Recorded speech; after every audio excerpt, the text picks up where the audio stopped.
O que aconteceu no Brasil foi inacreditável porque eu fui a prova viva da perseguição que acontece aos próprios brasileiros. Portanto, se até um cidadão europeu sente na pele uma perseguição política, um interrogatório de cariz político, de crime de opinião, quanto mais os próprios brasileiros.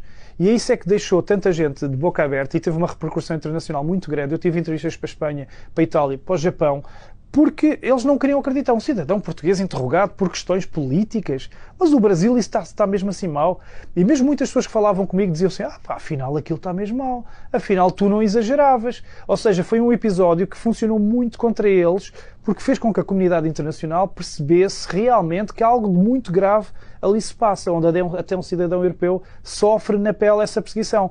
E depois eles deram, além desse tiro no pé, porque a ideia era, havia três cenários na mesa, eu já falei com muitas pessoas, era, ou impedirem-me de fazer a reportagem na Paulista, para eu não levar essas informações para a Europa. Porquê? Porque, por exemplo, em Portugal não passou em nenhuma televisão, é como se não tivesse existido, portanto, e o governo português está muito ligado ao governo Lula, andaram a fazer o L. Ou, segundo, apenas assustar-me, intimidar-me, que é como quem diz, olha, vê lá o que é que vens aqui fazer, isto não é a Europa, aqui estás na Coreia do Brasil. Pronto, vê lá o que é que vais fazer. Ou até, e há muita gente que aposta nisso, como as perguntas eram mesmo específicas sobre o 8 de janeiro, sobre Alexandre de Moraes, sobre Flávio Dino, sobre a ditadura do judiciário, era mesmo para me fazer repetir em solo brasileiro aquilo que eu já tinha feito em Portugal. Porquê? Porque eu tinha feito 15 dias antes uma entrevista histórica ao Jair Bolsonaro, uma super live que bateu todos os recordes para a Europa. Foi a primeira super live que ele fez, onde falámos desses assuntos mesmo todos que no Brasil os jornalistas não podem falar. E então muitas pessoas me dizem que queriam que eu repetisse em solo brasileiro essas declarações para ser mesmo preso, porque não sabiam que que este caso poderia depois ter tantas questões diplomáticas e tanto mediatismo. Pensavam que ia ser só um caso, levavam o português e pronto. Só que correu-lhes mal porque não só mexeu logo com muito mediatismo, porque o próprio Bolsonaro me ligou e toda a gente em alarme e já estava em todas as redes sociais, e em todas as televisões, como também foi um tiro no pé que eles deram, porque a mim fez com que eu acabasse por depois ter uma visibilidade até muito maior, porque, ou seja, aquilo que eles queriam silenciar acabaram por dar uma voz para todo o mundo. Muito mais. O meu caso foi falado, tive em todas as televisões, em todos os jornais, ou seja, até aí lhes saiu ao contrário.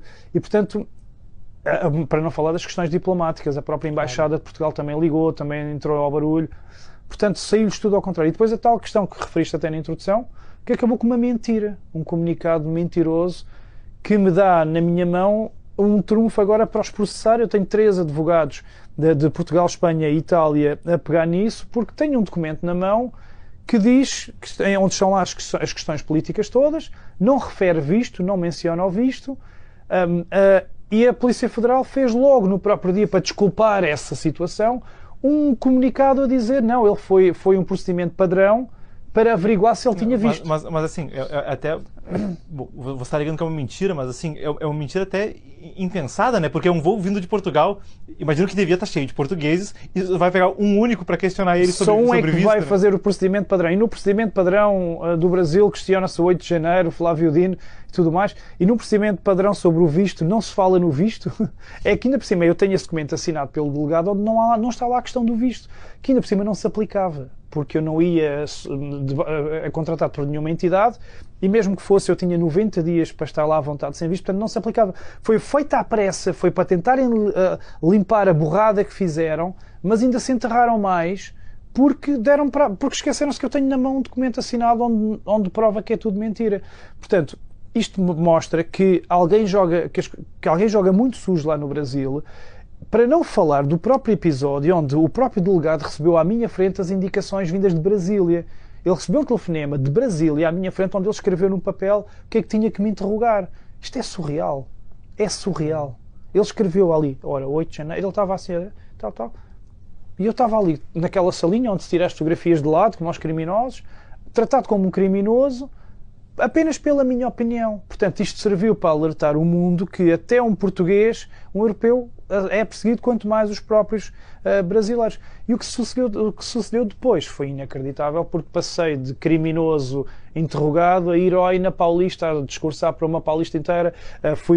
Estive depois a almoçar com o Jair Bolsonaro, fui na comitiva dele para a Paulista, ou seja, foi ali um dia de sentimentos e de sensações incríveis, em que passei da má aflição de saber se ia sair dali a herói, a símbolo também da resistência, porque eu próprio sofri na pele.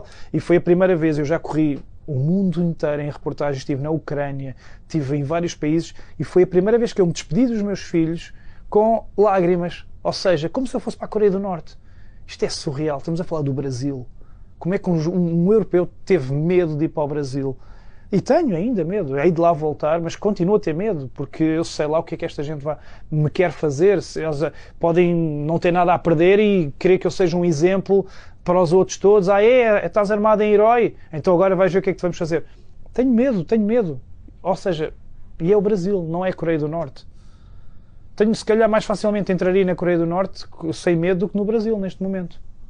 E agora levo essa questão também a peito, porque mexe com aquilo que me move a mim, que é a liberdade. O que me move a minha causa ativista voluntária é a liberdade, para mim, para os meus filhos, para as futuras gerações. E o Brasil está a ser alvo da cessação, da privação da liberdade. Então, vou fazer o meu papel a ajudar, e sem querer tornei-me um porta-voz de uma nação.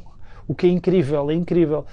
Não só para denunciar as atrocidades que acontecem no Brasil, mas também para trazer as notícias da Europa para o Brasil, porque o próprio Alexandre Garcia, que é um jornalista conceituado no Brasil, me diz que se não fosse o Sérgio Tavares eu não sabia o que é que acontecia com a revolta dos agricultores. É ele que anda lá no meio dos agricultores em França, é ele que está em Itália, ele que foi na Alemanha, nós não sabemos nada, a imprensa não mostra.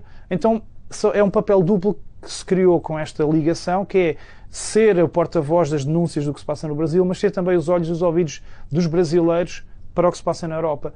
E agora carrego comigo essa responsabilidade, que ficou ainda 50 vezes mais ampla com o tiro no pé que a Polícia Federal deu no aeroporto ao me dar agora 10 vezes mais de capacidade nas redes sociais, 10 vezes mais seguidores no YouTube, 10 vezes mais seguidores no Instagram, e pronto, ou seja, saiu-lhes mal. No meu caso, saiu-lhes mal. Como diz um brasileiro, que é um vídeo que está viral, meteram-se com o cara errado.